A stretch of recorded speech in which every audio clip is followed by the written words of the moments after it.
Hello, everyone. It's great to be with you, and I want to take a few moments to explain what we're trying to do on behalf of the system and on behalf of the state of Maine. First and foremost, let me thank you for participating in the great efforts we are lending to the state of Maine's efforts to keep its citizens safe and respond to the current crisis. I want to thank nurses for volunteering and chemists for making a product for hospitals. I want to thank everyone who has devoted themselves to making sure that Maine has the response that it has already demonstrated to be superior on a national basis. I also want to reach out to the members of our broader community, those who work each day and each evening on behalf of the system. We understand that these are difficult times, and that you and your families are under great pressure. It's one of the reasons that we've gone to great length to try to figure out how to be fair to everyone in the system and how to advise them of the greatest possibilities for them in continuing their employment and making sure their job is there when they're ready to come back after the great challenge that we're in. You know, we have 4,676 employees throughout the system. And we're trying to respond to all of them. We have a commitment to allow you to work remotely if you can until May 17th. We have a commitment to finding solutions for others who can't work remotely.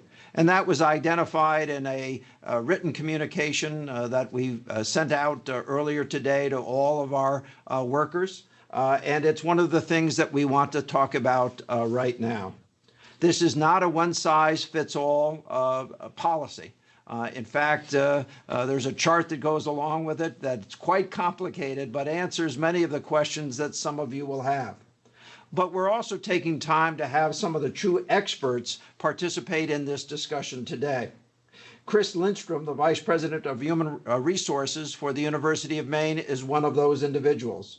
And Christine LeBlanc, Interim Senior Director of HR Operations, is also another one of those individuals.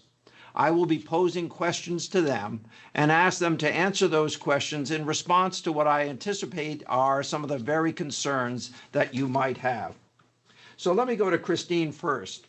Could you please tell the viewers about how the resources we are sharing along with this video presentation can be accessed and responded to?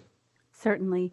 This afternoon, we'll be providing employees with information via a frequently asked questions document that will help guide them through some of their specific unique circumstances, as well as a pay guidance summary, again, providing details on the various options that are available to them.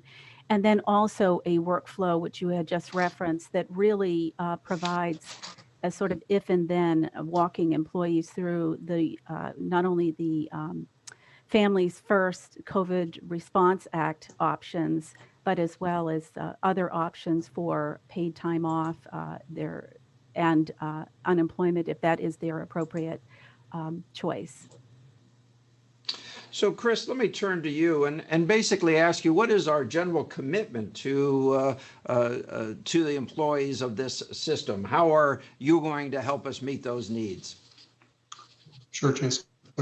So the HR team is doing a lot of work behind the scenes to put processes, tools, and resources in place for employees. In addition to the ones that Christine mentioned, we're working on a training tool that will be available for both employees and supervisors, again, to help them understand their options and make informed choices. Want to recognize that supervisors are finding out the information at the same time the rest of the workforce is, so we're all learning together as we navigate these uncharted waters. So appreciate people's patience and understanding in that regard. And would really encourage employees to stay connected with their supervisors, stay in communication, feel free to reach out to their local HR office, their local human resources partner, in the Employee Benefits Center with questions, and we'll work as diligently as we can to address those questions just as quickly as we can. Christine, let me go back to you if I might, and let's talk about the options that are available to employees who are personally impacted by COVID-19 and outline and give some explanation to how this system would work. Do you have any examples? Certainly, if we have employees who are medically at risk, for example, the Families First or FCRA sick leave and family care provisions provide up to 100% pay, or depending on the option, if it's a family care event, it would be 66.7%. So I'm going to start with, let's say if an employee is medically at risk, they themselves are at risk, the FFCRA provides up to 80 hours of sick leave, and then beyond that, employees may utilize their sick leave until that's exhausted. And then, of course, vacation and comprehensive time is also available. If, in fact, it's the case where a family member, or we have so many parents in our workforce whose schools are closed, again, the Families First child care or family care provides additional relief in that regard. And it provides up to the 80 hours. Again, that pay is a little bit different. It's at 2/3 pay, and employees can utilize that up to 80 hours. In the case where someone's school is closed, employees can avail themselves of really an extension of family medical leave for an additional 10 weeks or up to 10 weeks. And that, again, would be at 2/3 pay and supplemented by the accruals that, vacation, sick, and comp time as well. So it covers those scenarios for individuals and their families. Chris, let me turn to you. There's an old term that we were using quite a bit 10 years ago, furlough, has now suddenly come back to the discussion level once again. And there are some standards with respect to furlough, and I know that you're reaching out and trying to help people make the right judgment about whether they want to be furloughed. Could you address that for us? Sure. There's a couple of scenarios where furlough might be an appropriate option. And one would be if, because we've scaled back operations on the campus, there's just no work available to that employee as a result of those scaled back operations. Or the individual may be in a situation where they have work to be done, but they're unable to do it remotely. And so that there's a gap in between what they would normally be doing from a work perspective and a full 40-hour week. So whether it's a partial situation or a full lack of work situation, either one could be a situation where a voluntary furlough would be available. In that scenario, we'll be asking employees to work again with their supervisors, stay in contact, have discussions about both the needs of the individual as well as the needs of the department to stay operational. And we'll have a form that we're developing that they'll be able to use to make those requests for voluntary furloughs and for the supervisors to approve and get those furloughs in place for those individuals where it makes sense. Now, Chris, let me come back to you on this point. The term voluntary furlough, what exactly does that mean? And is that person covered under the federal act? So it is truly voluntary, as you mentioned in your communication this morning.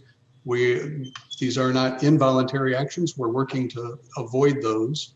And so again, they're a situation where it fits the need of the employee because there is a choice. If folks do not want to pursue the voluntary furlough, as Christine mentioned, they can still use their accruals of vacation, sick, and comp time to cover any gaps in their regular work week or their regular income.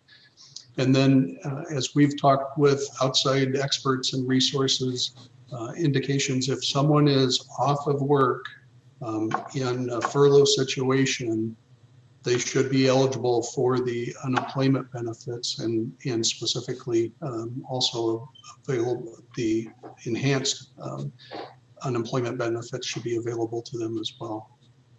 Right. Now, we're also committed to making sure that people continue to have other benefits, even if they're furloughed. And I know that that's a big worry for a number of our employees if they become furloughed. So can you address what benefits would remain in effect during that period of time? I think most families are worried about health insurance. Sure. While on, if someone's out on a full furlough, want to make sure people understand that they will remain benefits eligible. So they'll still be considered an active employee in terms of being an employee of the university. It's not a break in service. It's not a break in their benefits coverage. And so they'll remain eligible for healthcare coverage, as you mentioned, in particular, a primary concern, but also other benefits that they've enrolled in, they'll remain eligible for. And during that time where they're on a full furlough, they'll have the ability to, for their employee premiums for benefits like healthcare, to go into arrears, meaning they won't need to make those premium payments until such time that they return from furlough. And I do want to emphasize one more point around the furloughs. Again, back to the point of them being voluntary. If someone says, you know what, I think the voluntary furlough is the right decision for me, they go out on it for a period of time, and for whatever reason they conclude it's not the right solution for them, they can come back to work or come back into active status, if you will. And if there's work for them, great. If there's not, or if there's reduced work, they'll still have the ability to utilize their sick leave, their vacation leave, and their comp time to supplement any gap in income. Just before I let you off the hook too quickly, Sure. you did mention premiums in arrears, and how would that be paid going forwards when the person comes back to work? I'm actually going to turn to Christine because I think she may have the more detailed answer on the exact process that we use. Sure. Sorry to put you on the hook. Oh, no worries. When we have employees in a situation where they have a plan in place to pay in arrears, it can be, and generally what we've seen is that they pay back 50% over a certain period of time. So it may be 50% over the 1 or 2, 3 months until it's paid in full. So we wouldn't double up, in other words, on their arrears in the first pay that they're back. Okay. Now, what steps are you recommending to anyone who's watching this taping? What are you telling them to do with respect to their own condition, their own position, and how do they get the best advice and understand what's available to them? Well, I'll start with, if it's a medically related, your own personal medical situation, we honor, our employees' privacy. And in those instances, it will go to our Employee Benefit Center. For other matters related to work, I would start with speaking with your supervisor and engaging in that dialogue, engaging with human resources partners that are assigned to you and your area. And again, the Employee Benefit Center is certainly able to provide support. And we do have online information, important links, et cetera, to the Maine Department of Labor and related to unemployment, related to the CARES Act, the FFCRA as well. So there is a lot of information online, and we recognize that our employees probably want to talk to someone. And so supervisor, HR partner, and Employee Benefit Center. Sounds like you're going to be busy. I think so. But again, to anyone who's watching, what we're doing is trying to do the right thing and help as many Maine families as we can. To keep you secure in your position, and that you have the ability to return to work when this crisis passes.